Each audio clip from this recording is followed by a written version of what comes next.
What is going on, everybody? What is going on, everybody? My name is JeffLightsyJr. here with the Black Boss Channel and Victory Formation. Thank you guys for tuning in. We have a special guest today, the president and co-founder of HBCU Go, Mr. Curtis Symonds. How's it going, Mr. Symonds? Hey, Jeff, man, it's an honor to be here today, man. How you doing today?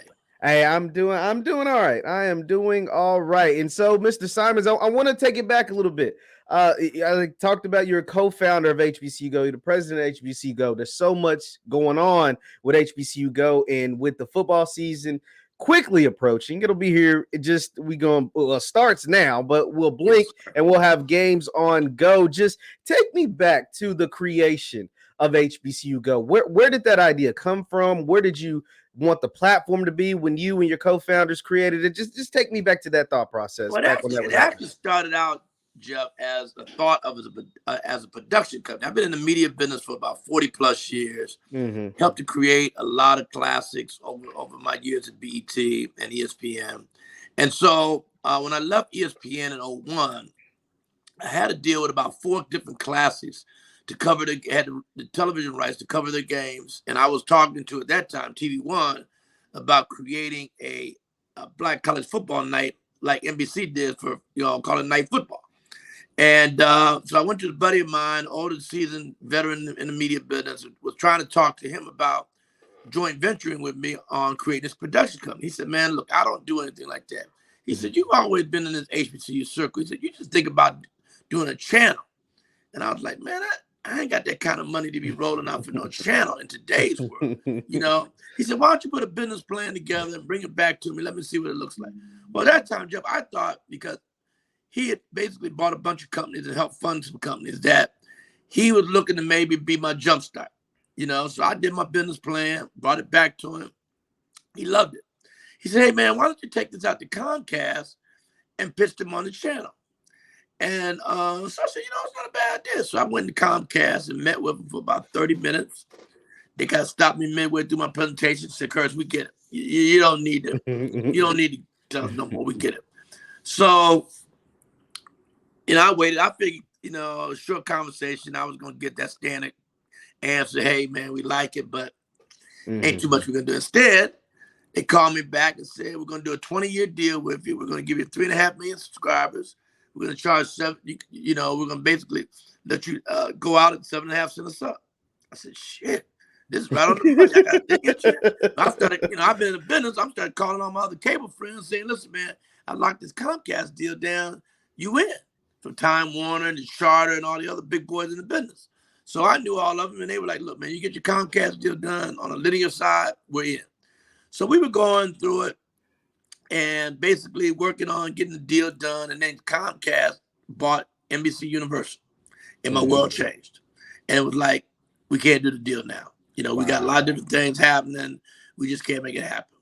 And so I had to pivot. So the next thought I thought was how can I do a digital channel? Less cost, but that's where everybody's at today with phones and computers, more fast paced. Yes. And so I started rolling it out, man, and started getting some flavor and some vibe off of it. A lot of people liked it, but couldn't get anybody to really bring a real check to the table. So I got a few people started me off, gave me a few dollars to help me keep it going. And me and my co-founder, Clint Evans, and a couple other people, Kurt Symonds, and a few other people who just helped me just grind it out, man. And we grinded it out for like 11 years. And then in October of last year, Byron bought a company. And he believed in what we're doing, knows what I've done in the media business, and said, listen, this is the time is right. We need to be doing more in the HBCU circle. And I was like, hell yeah, we do. Let's make this happen. Let's try to go. I said, you get 2 icons like myself and you together. Let's show white America that 2 black men can come together and build a business. And so that's really what we're doing right now, and trying to make this grow. And so we're excited about it, Jeff. I mean, we're very, very excited about it, man. And the whole company's behind us. We've gotten some major support from every different division. Everyone stepped up, man, and helped out, man, and it's launched. It's starting off this Saturday with our pregame show. We're doing a 3-hour pregame show. We'll be on at 12 noon and going till 3 p.m. So we're very, very, very excited, man, about the kickoff show. Yes, and you spoke about coming together with Byron Allen after the events that have taken place the last few years in our country. Just talk to me about you guys were grinding out. You said for a long time, and then Byron Allen, AMG, they come to the table. What was that like? How did those conversations get started? And it seems like the partnership's going pretty well, wouldn't you say? Well, it was kind of a funny conversation because how it really got started was that a friend of mine who's out there in LA, Marcus King, owns a big company, a big venture company, does a lot of movies and stuff out there, called me one day and said, "Hey, man, Byron just gave you like a monster endorsement to Billboard Awards." I said, "Endorsement?" I said, "What are you talking about?" And as he said that, his right-hand person, Janice Aurora, who's our president of distribution, called me and said, "Hey, Curtis, I need to send you this link of what Byron said about you at the Billboard Awards." Well, it was like 10:30 at night. And I'm like, "Man, I was too tired looking at that." So the next morning I look at it, and she told me where to go to find the piece where he was talking about. So the interview was actually said, "Well, Mr. Allen, why are you suing Comcast for this $20 billion deal?" And he said, "Well, the real reason is a good friend of mine, Curtis Symonds, was trying to do this HBCU Sports Network, and Comcast wouldn't give him a channel, and that pissed me off. And I really said, now I'm coming after him." And so I was like, I figured he was in that light, was talking. I sent him a little note saying, "Thank you very much, man. I appreciate the word." Then about 4 months later, he was on the Breakfast Club. Asked him the same question. He came back with the same answer. I was like, okay, wait a minute now. We got something going on here, And so from there, that's when, to me, I had to pivot. And I called him. I said, "Byron, man, we need to figure something out." And he was like, "Yeah, let me get through this and let me get back to you." Well, when he did that, he kept working. And he didn't get all the dollars he was looking, but he got a great distribution package. And I called him after that and said, "Byron, look, man, how can we work together?" He said, "Well, what do you need, Curtis?" I said, "Look, man, I really need an investor." He said, "Look, let me tell you how I work. I don't invest, I buy." I said, "Whoa, you want to buy my network?" He said, "Put something together. Let's talk about it." And that's how it all came about, Jeff. We knew each other from my BET life, and he been following my years and know what I meant to the industry, So it's a great partnership, man, a great partnership. And I'm proud to be a part of Allen Media Group. For me, Jeff, I'm 67 years old, man. It's my second go round, man. And it's like, what way could I be sent out better by working for another black-owned company? I understand that. Can't say I understand that. You know what I mean? Yes, sir. Yes, sir. That's good to know. And you bring out some good points. And since you guys have been a part of the Allen Media Company, a part of the brand, you guys have struck the deal with the SWAC. Talk to me about how that came about, what that partnership has been like so far, and what you look forward to from that partnership in the future. Well, I'm gonna give a lot of credit to Charles McClellan and his team at the SWAC, the commissioner, because I came to him and said, "Look, we should work together."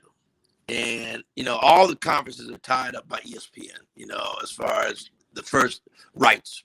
And I said, "Look, let's figure out a way that let them take the first right. I'm fine with it, and then let me work from there."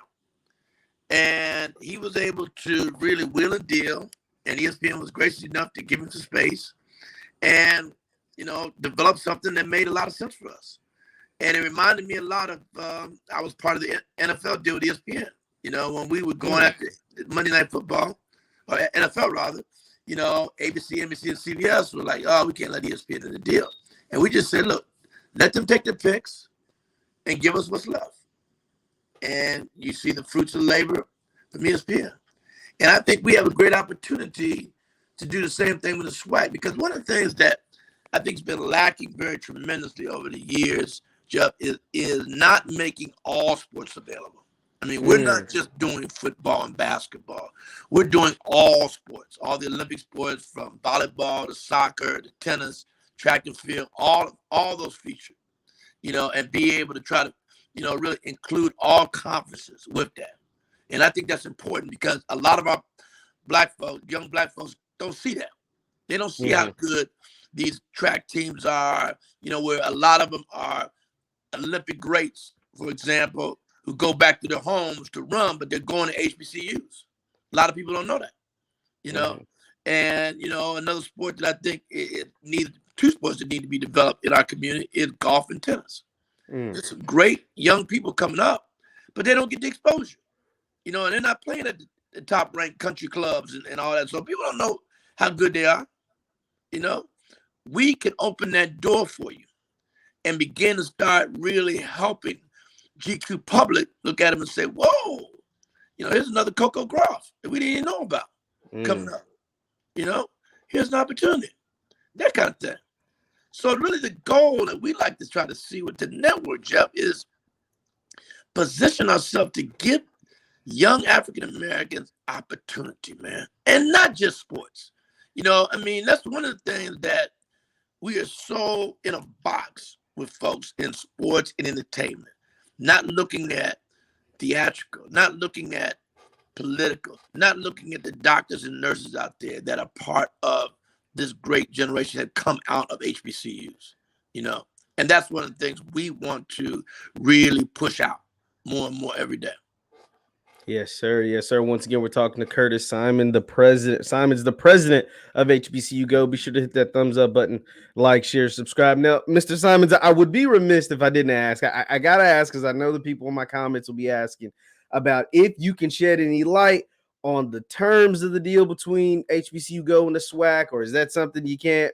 I mean, we can't get into the financials, Jeff. It's a 10-year deal that we are very proud of, you know, and we're talking to all the conferences to try to work on 10-year deals. You know, we want to be the destination for Black college sports, bottom line. Absolutely. And so we want to try to build on this deal with the SWAC, with the MEAC, the CIAA, the SEAC. You know, that's the goal. That is the main goal, that we become that destination. And we're free. See, that's the big point that we want to drive. We're not on ESPN Plus, where you got to pay $4.95 to get the Black college, but we are free. And we're on broadcast. You know, and we're on broadcast. We're on, you know, a bunch of CBS owners and CWs, which now cover about 70% of the African American households. So you'll know where that destination is come Saturday. That's the key, Jeff. I agree. I'm right there with you, Mr. Curtis. Now, I have to ask you, what is the significance of the 10-year deal? Some people will say they feel like maybe that's too long or whatever. To that, why do you say that's significant? Because to lock in the 10-year deal? Take time to grow the business, man. You got to grow the business. Black college sports has not been a highlighted business. It's been a spot-on business. You know, most people only can really relate to the Bayou. When you talk about Black college, but the first thing they you know about the Bayou? That's about it. Yeah. Now you get an opportunity to see the Magic City Classic, you know, Orange Blossom Classic, and more out there. State Farm Classic, and more, Southern Heritage, all those. Now you start seeing more of them on a regular basis and be able to really find more ways to open more doors, per se. And that's really what it's got to do, Jeff. It's got to open those doors, you know, and that's really the key. You know, absolutely. Now, Mr. Curtis, you mentioned two other conferences, the MEAC and the CIAA. You said you want to do those deals. Is that something that's in the works? Is that something that could possibly happen soon, or what's the timeline like on that? All conferences, we're talking to everybody right now. The only one that we're getting ready to get engaged with is SIC, because they just got a new commissioner, Anthony Holloman.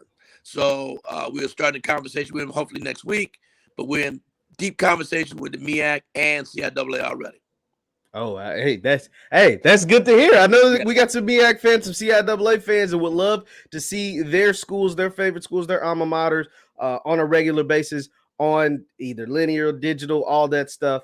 So that's exciting news to hear. Now, Mr. Curtis, you talked about your pregame. You got the kickoff show that'll take place this weekend.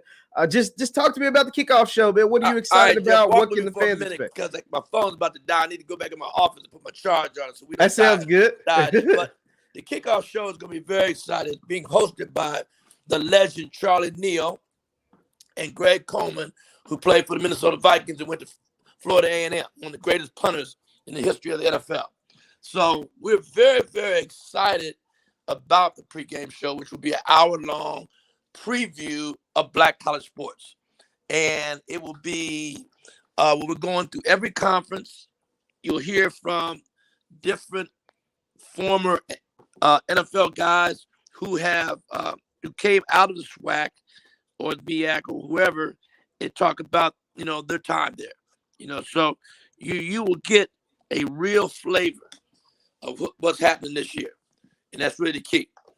That's going to be the real key going forward, to give everybody the idea of what's going on with black college sports. And Charlie, as you know, is a legend in anybody and everybody in the game. So he really tipping this thing off right to drive people, to watch what we're doing.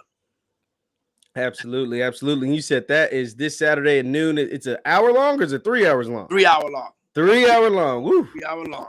Hey, it's gonna be jam packed. It's gonna be a must see. Now, as far as your reporters and your broadcast team for the season, will it be those two as well, or what's the broadcast team looking like? It would be Charlie Deal and John Kelly in the booth, and then we'll have Ashley Harley down on the doing the sideline for us. That would be the team. And then we'll probably, as we move forward, we want to play around and have a few other people, that will join in. We're hoping to also have maybe a special NFL former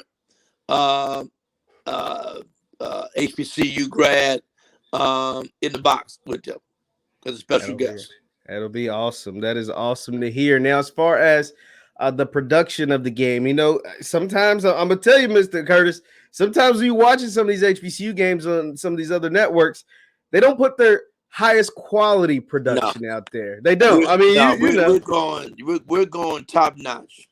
One thing that Byron has emphasized to myself is you're looking at a major. We're looking to put in. We brought in some very good former television guys who've been in Monday Night Football on productions. We've got guys produced and directed who have got years in the business. So you will see a quality product. You will not see what I would call bad television. It will be a quality product, because like I know, Jeff, you got to make your fans, feel it. And if they don't feel it, you only got one shot. And if they don't feel it, man, you're not gonna keep them. So our goal is to put on a great show, so that people walk away saying, "Damn, that HBCU Go, they got something clicking here." That's the goal of the network, is to basically have it to where we're one of the best in the business. Absolutely. That is amazing to hear. That is great to hear. Now, Mr. Curtis, as far as the future of HBCU Go, you told us that there's a 10-year deal. You're looking to strike deals, and you're in deep conversations with other conferences. Let's think after this season. What would you call a success from HBCU Go? Is there a certain number that you're trying to hit? Is there a certain look that you're going for? But what can you, after, let's just say this football season, because this will be the first thing to jump off. How would you be able to look back and call this a success? Is there certain measurements that you're looking for to be able to do that? I think that the success of it, Jeff, I've been on the ground floor with both ESPN and BET, and I think the success of it will be the buzz. If we create, yesterday I went to the US Open because the USTA had an HBCU day there.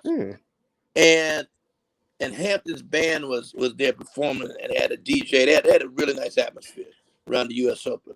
And I was impressed when I mentioned HBCU Go to one of the Hampton folks, and he said, "Oh man, I know that channel. I know what you're talking about." And he was a PR director. The buzz that I want to feel is in the universities, knowing that we're doing the right thing in our delivery.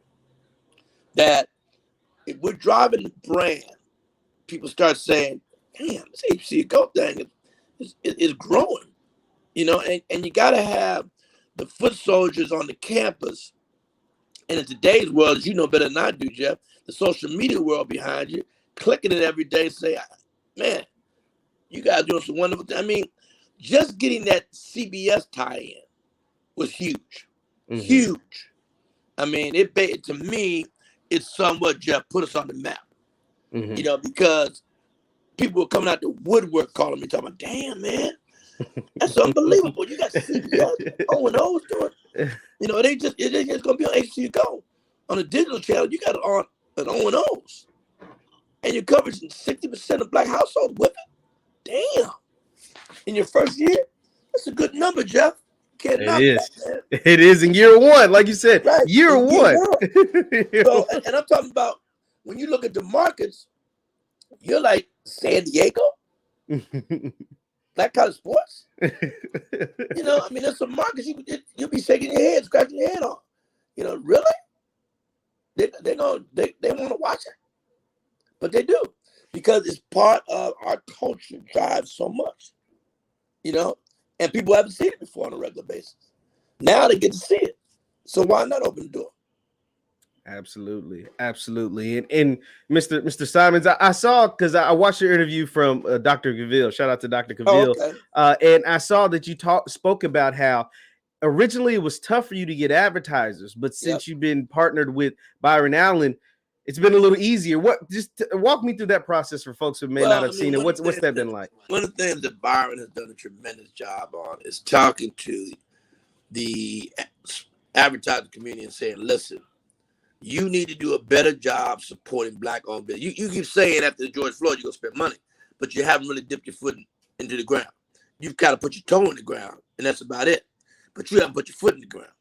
And so when we came on board with him, back in October, people started putting their foot in the ground with us. And we're starting to get some great momentum. Now it's about us to deliver because we've been selling the vision. Here's how we want to build this thing. And a lot of the sponsors that we've got done so far, they're doing it because they understand we're trying to build the culture. They're not coming on and saying, hey, we got to have a certain amount of impressions. We got to have the CPMs. They're understanding that it takes time to grow it, Jeff. And that's really what we're all about. So if we can get that rolling in the right direction, that's what it's all about, man, at the end of the day. Absolutely. I completely agree. Now, Mr. Symonds, I'll get you out on this. I just want to ask you, how much will HBCU Go be able to push the culture and push things forward, not just for the SWAC, but also just for Black college sports and Black college lifestyle in general, as far as being in all these different markets, being able to reach all these different people? Just how big do you think this will, or how will this benefit the universities that come and attach them and become in a partnership with you all at HBCU Go? Well, I think there's two ways that I hope to impact the university. Number one, I hope I can drive, students to the universities, because now they'll be able to touch and feel it. No longer would they have to depend on a counselor to say, hey, here's some information on Central State University. But you're in New York. I don't know if you want to go to Ohio, versus where they can see it, look at the opportunities, feel it, and say, well, wait a minute, this might be somewhere I might want to, dip my toe in, And then I'm hoping that we can also, help drive dollars. I'm hoping that, by having this network and giving more schools exposure, maybe you get more sponsors who will go on, or grants who will go on the campus and increase their endowment, their funding, and help grow it. And then I'm hoping also, too, that some of these companies will pay some attention to facilities and say, hey, wait a minute, let's outfit all communication departments within HBCUs and bring them up to speed. So I'm going to spend $20 million across the board of all HBCUs who have a production house, and bring them up to spec. That kind of thing. And then the other thing I'm hoping is that, for mentorship and internships, we could create a job pool that opens more doors for people like yourself who are having to do a podcast but have talent, but no one seems to know where Jeff is at the end of the day. And there's no one behind you in a big way creating that house for you to say, damn, there's a young cat man down here doing his thing. Jeff is rocking, man. Don't know that. And that's what's missing. So I'm hoping we can drive some of those steps, Jeff, move forward. Hey, that would be awesome. That is something that's a power move. That is something that could shift a lot of things. I hope we can get there, man, because I got to tell you, Jeff, I'm at the age now, I'm 67, man, and I really get tired of the lip service, man. I was, when young people look at me and read my resume and everything, they're like, God, dog, man, you really did a lot, Mr. Symonds. How did you touch it, look, man? Let me just say this: right plate, right time. That's all. And I was lucky. I was fortunate. I had people who believed in me and were able to position me to give me the opportunity to climb up the ladder. That's all, Jeff. And when you get that door that opens up, you got to close it. You can't walk on it. You got to close it. You know, and if you do it, opportunities grow for you. Absolutely, absolutely. Once again, we're talking to Mr. Curtis Symonds, the president of HBCU Go. Mr. Symonds, I appreciate it. Taking a few minutes out your day. I cannot wait to see the product this season. I know everybody's excited about the 11 featured games, the kickoff show, and everything in between throughout the season. This is going to be it's probably one of the most anticipated SWAC football seasons in the last 20 years or so. So I can't wait to see the product that you all are able to put out this year. Jeff. We appreciate you putting the word out there, man. Let everyone know that they can watch us this Saturday on Roku. They can watch us on Amazon Fire Stick, Apple TV, and then on our apps with the Island Media Group on Sports.tv, local now. Yes, sir. And that is the HBCU Go president, Mr. Curtis Symonds. Thank you all for joining in, and we will see you next time. Peace.